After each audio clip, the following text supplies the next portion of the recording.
Admiral Paparo, who's extraordinary commander of the Indo-PACOM, indicated in a testimony before the Armed Services Committee that allowing China to get access to sophisticated chips would eventually come at the expense of American service members in a conflict.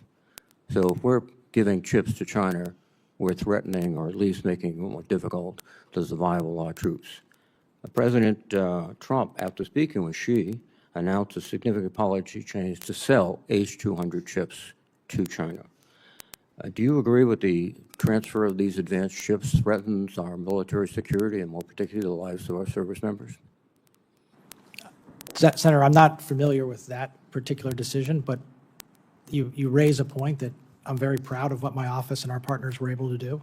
Chips that were sanctioned and subject to criminal sanction for being diverted to China, we brought that case. I know, and you successfully convicted people for taking the very same chips and getting them into China.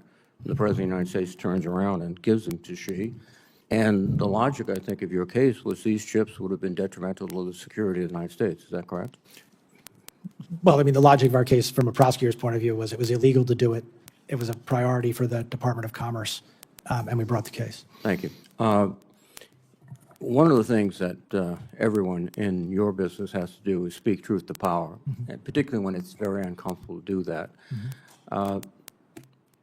After Operation Midnight Hammer, Lieutenant General Jeffrey Cruz of the Defense Intelligence Agency allowed his analysis to go forward, which said that it did not obliterate the atomic nuclear capacities of Iran, and he was summarily fired for speaking truth to power.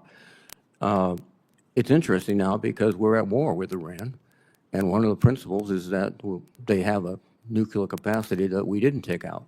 Now, I think it appears General Cruz was truthful, and he was punished for being truthful. In your position, you're going to have to stand up to the President and say, no, you can't do that. Are you prepared to stand up? Senator, that's a hypothetical. No, it's not hypothetical. It happened. But let me just say, in my many years in public and private sector, I've given people my views in the appropriate form, in the appropriate way. I'm completely comfortable that I'll continue to do that. Thank you very much, Mr. Chairman. The exchange you just watched highlights one of the most fundamental questions in American democracy. What happens when national security professionals believe the facts point in one direction, but political leaders want to go in another?